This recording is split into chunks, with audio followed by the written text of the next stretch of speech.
একদিন না 2 দিন আগে গৌরব গগৈ ছিল না, কি বললো? জাভেদ মুখ্যমন্ত্রীর এজেন্ট। এই মুখ্যমন্ত্রীর এজেন্ট না, মুখ্যমন্ত্রীর ভাই। এই মুখ্যমন্ত্রীর ভাই, আমার ভাই।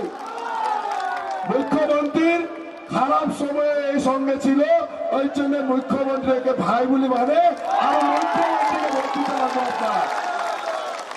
ও আশা বলছে যে জাভেদ এজেন্ট।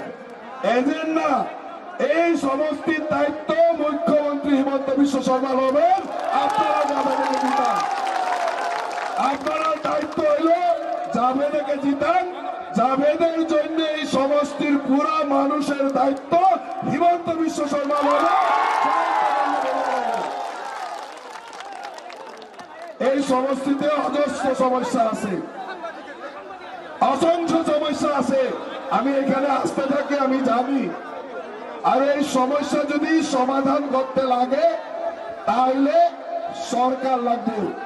সরকার না থাকলে এই অঞ্চলের সমস্যা সমাধান হবে না। অপোজিশনের বিধায়কে এই এরিয়ার সমস্যা সমাধান করতে পারে না। জাভেদ হইল সরকারের বিধায়ক, আরো সরকারের মধ্যে থাকলে জাভেদের সমস্যা সমাধান করবে। আপনারা এখানে দেখছে যে জহিরুল সাহেবের যে উন্নতি করছিল, তারপরে এই মানুষের জন্য কেউ চিন্তা করে নাই, কেউ কাজ করে নাই। একমাত্র ওর বাবাই কাজ করছিল। ওর ছেলে জাভেদকে আপনারা জিতায় পথেন। আপনারা দরিদ্র মানুষের জন্য কাজ করব, আম মানুষের জন্য কাজ করব। আপনারা সবাই জিতায় পথেন। এইখানে সবচেয়ে বড় সমস্যা তা হলো মেঘালয়ের সমস্যা, হয় কি নয়? একদিন গন্ডগোল লাগে সব মানুষের সমস্যা হয়ে যায় কি নয়? আমরা মেঘালয়ের উপরে ডিপেন্ডেন্ট হয়ে থাকি কি নয়? তো মেঘালয়ের সঙ্গে যদি ভালো রিলেশন লাগে তাহলে এনডিএর সরকার লাগবো, এনডিএর বিধায়ক লাগবো, এজিপির বিধায়ক লাগবে। অপোজিশনের বিধায়কে কিছু করতে পারবে নাকি?